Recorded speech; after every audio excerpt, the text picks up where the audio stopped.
जय मसीह प्रभुमाथि नै आदरणीय अनि प्रिय प्रभुका जनहरूमा र सुन्दर समय तपाईँहरू प्रत्येकलाई गटपेटाहरूमा स्वागत गर्न चाहन्छु। साँच्चै नै परमेश्वर महान हुनुहुन्छ। उहाँको महान योजना आज तपाईँ र मेरो जीवनमा छ। प्रियहरू, आजको दिन तपाईँको लागि एकदम आशिषित दिन हो। तपाईँ जब परमेश्वरको नजिकमा आउनुहुन्छ, परमेश्वरले तपाईँ र मलाई उहाँको प्रेमले भोलि तपाईँ र मलाई धुनुहुनेछ। र प्रियहरू, आज हामी प्रार्थना नगर्दा हामी पापमाथि विजय हुन सक्दैनौँ भन्ने विषयमा आज हामी सिक्न गइरहेका छौँ।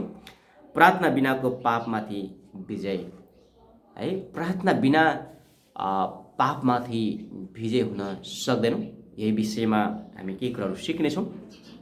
तपाईँहरू मसँगै एउटा पोइम छ, त्यो पोइमलाई मसँगै तपाईँहरू सिक्न सक्नुहुनेछ। तपाईँले नोट गरेर लेखिराख्नुहोस्, पछि तपाईँले त्यो आफ्नो जीवनमा लागू गर्नुहोला। यहाँ यसरी लेखेको छ, हे बतासका परमेश्वर, हे बतासका परमेश्वर,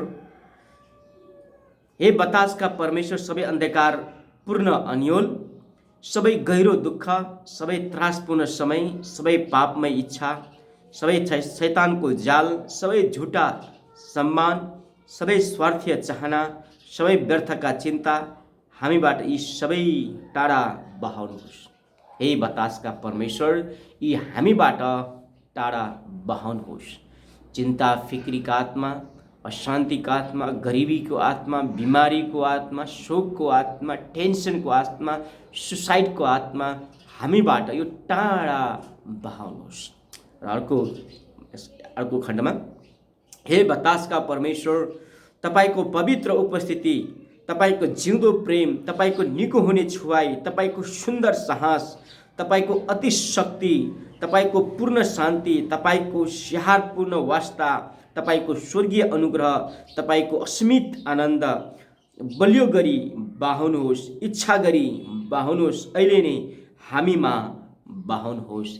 हे बतासका परमेश्वर, हे बतासका परमेश्वर। आमेन। परमेश्वरलाई महिमा भइकोस्। तपाईँले यी कुराहरू तपाईँले प्र्याक्टिकल गर्नुहोस्। आमेन। र प्रियहरू, 1 सामुएल 12:23 यहाँ यसरी लेखिएको छ, तिमीहरूका निम्ति प्रार्थना गर्न छोडेर परमप्रभुको अघि पाप गर्न दिन चाहिँ मबाट परे रहोस्। जे ठिक र असल छ सो म तिमीहरूलाई देखाउनेछु। 1 सामुएल 12:23 भन्दछ। प्रार्थनाको जीवन प्रियहरू यति सुन्दर, यति आनन्दमय छ। प्रार्थनाको जीवन तपाईँ र मेरो जीवनमा परमेश्वरले एउटै कुरा तपाईँसँग चाहनु भएको छ कि तपाईँ उहाँसँग प्रार्थना गरेको, उहाँसँग समय बिताएको र उहाँसँग बात गरेको परमेश्वर चाहनुहुन्छ। आज कति मानिसहरू प्रार्थना त गर्छन् तर अनस्पिरिचुअली, है, आत्मिकतामा उनीहरूले प्रार्थना गरिरहेका हुन्छन्। आज मान्छेहरू ढङ्गी तरिकाले प्रार्थना गरिरहेका हुन्छन्, मान्छेहरू देखावटी प्रार्थना गरिरहेका हुन्छन्। आज कति मानिसहरू त होइन सभामा मानिसको अगाडि देखाउने प्रार्थना चाहन्छ, म धर्मी व्यक्ति, म प्रार्थना गर्ने व्यक्ति भनेर देखाउन चाहन्छ। तर प्रिय परमेश्वर तपाईँसँग एकान्तमा बात गर्न चाहनुहुन्छ। कसैले पनि थाहा नपाओस् गरी परमेश्वर तपाईँसँग बात गर्न चाहनुहुन्छ। तपाईँ जुनै समय जहाँ पनि जुनै घडी पनि प्रार्थना गर्न सक्नुहुन्छ। हामी कतिचोटि के सोच्छौँ भने ठुलो सभामा सङ्गतिमा बरबराइरहेको त्यो प्रार्थना होइन। त्यो त तपाईँ सङ्गति गर्नुभएको छ। त्यो दिदीबहिनीको माझमा, दाजुभाइहरूको माझमा तपाईँले एउटा जमघटमा एकअर्कालाई उत्साह दिइरहनु भएको छ। साँचो प्रार्थना तपाईँ जब एकान्तमा गुप्तमा हुने तपाईँका पितासँग तपाईँले प्रार्थना गर्नुहुन्छ, त्यो साँचो प्रार्थना हो। आज कतिजना मानिसहरू ढङ्गी तरिकाले, हावा तरिकाले मानिसहरू प्रार्थना गरिरहेका हुन्छन्।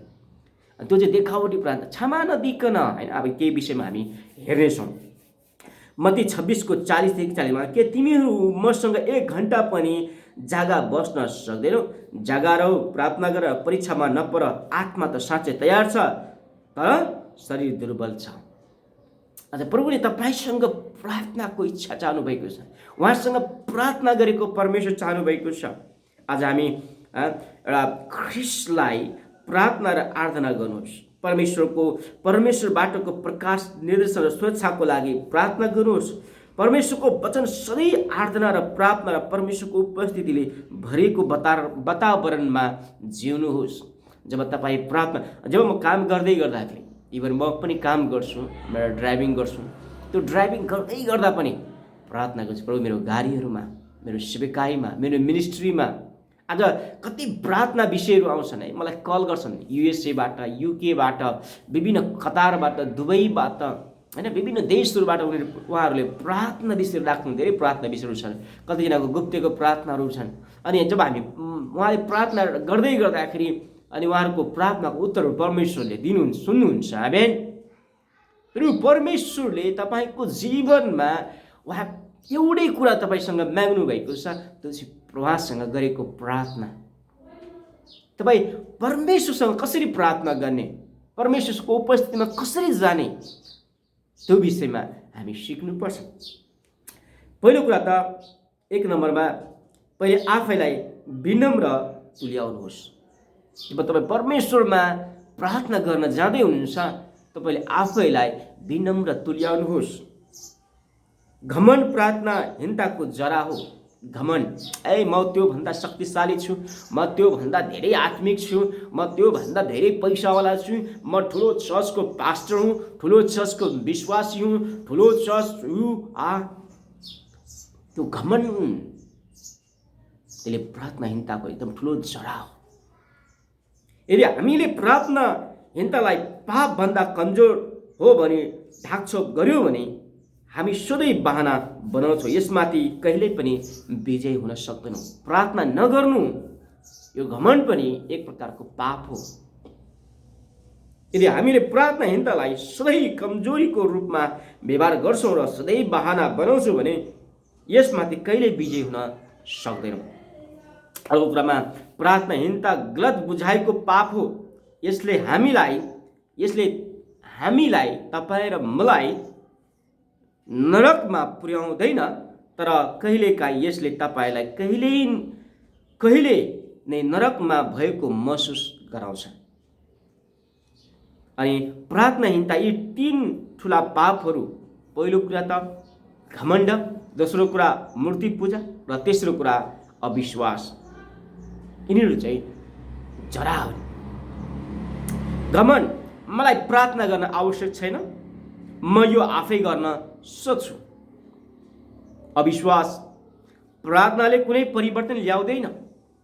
तेस्रो कुरा मूर्ति पूजा, म मेरो आशा देख्न सक्ने कुरामा राख्छु, देख्न नसक्ने कुरामा होइन।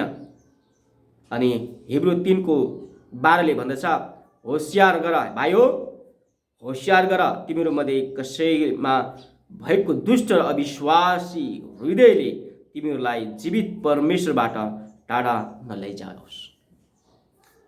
आज हामी परमेश्वरको उपस्थितिमा, जुन परमेश्वर तपाईँ र मलाई उहाँको उपस्थितिभित्र राख्न चाहनु भएको छ, आज यी 3 कुरा तपाईँको जीवनबाट हटाउनु आवश्यक छ। घमण्ड, पहिलो कुरा त मलाई प्रार्थना गर्न आवश्यक छैन भनेर भन्छ भने त्यसले तपाईँ पापमा, परमेश्वरदेखि टाढा जाँदै हुनुहुन्छ। परमेश्वरदेखि टाढा जानु भनेको शैतानको नजिक जानु हो। अविश्वास,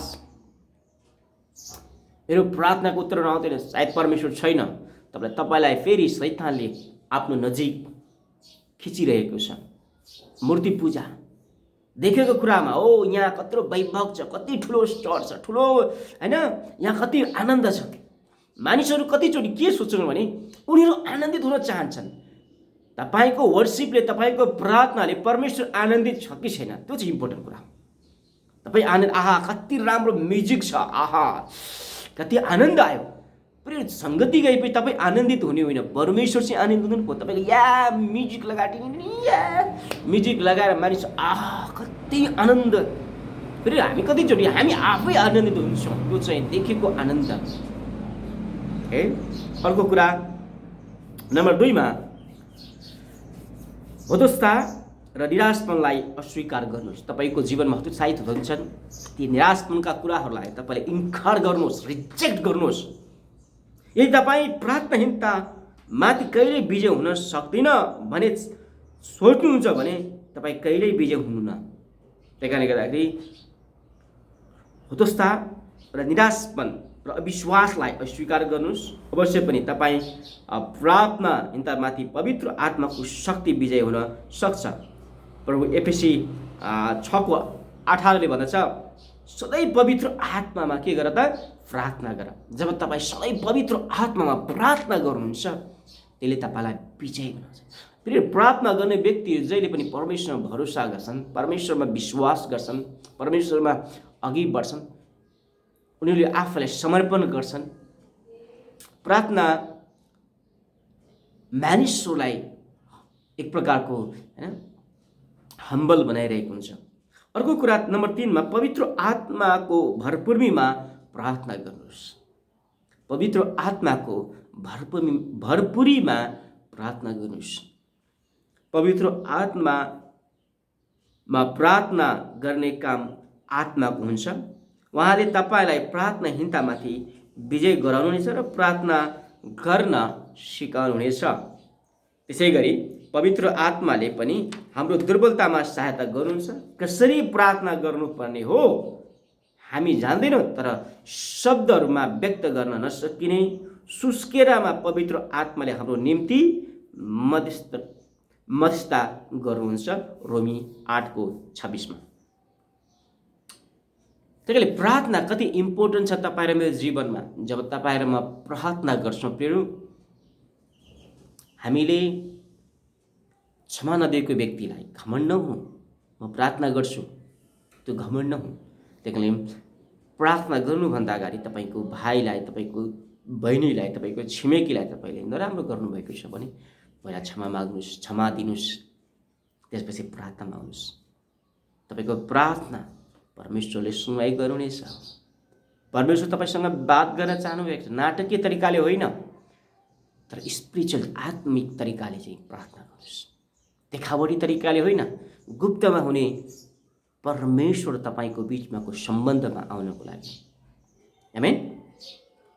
र केही प्रार्थना विषयहरू छ, त्यो विषयमा जानुभन्दा अगाडि हामी यो फेसबुक अनलाइनद्वारा पनि हामीले नयाँ कुराहरू आएको छ। त्यही कारणले गर्दाखेरि हामी सबैजनाले यो हामी केही 5वटा प्रश्नहरू गर्छौँ। यो गड प्रे बाइबल स्कुलबाट, मोबाइल बाइबल स्कुलबाट हामीले हरेक दिन केही प्रश्नहरू गरिरहेका छौँ। हामी 2 चोटि यो सकाइसकेका छौँ, र फेरि 3 चोटि हामी गरिरहेका छौँ, ताकि तपाईँहरूले बाइबल पढ्न, तपाईँलाई बाइबल अध्ययन गर्न एकदम यसले उत्साह गर्छ, तपाईँलाई इन्ट्रेस्टिङ दिन्छ।